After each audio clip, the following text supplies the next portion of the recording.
Nima deb o'ylaysiz? Payg'ambarlar sizga havas qilishi mumkinmi qiyomatda? Ya'ni siz bir oddiy odam. Payg'ambarlar sizga havas qilishi mumkinmi?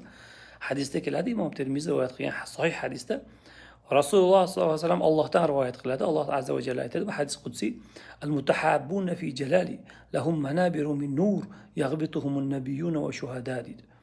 Ya'ni Alloh taolo aytayaptiki, mening jalolim yo'lida, ya'ni men uchun bir-birini yaxshi ko'rgan, bir-birini sevgan birodarlar, ularga qiyomatda nurdan bo'lgan minbarlar beriladi va ularga payg'ambarlar havas qiladi deyiladi hadisda.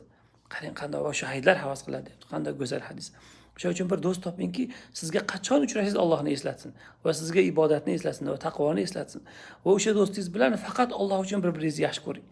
Ana o'shanda o'sha muhabbat sababli inshaalloh mana shunday buyuk maqomlarga erishasizki, hatto payg'ambarlar sizga havas qiladigan bo'ladi. Qiyin emas, faqat yaxshi do'st topish va u bilan dunyoni aralashtirmagan holda Alloh uchun muhabbatni paydo qilish kerak xolos.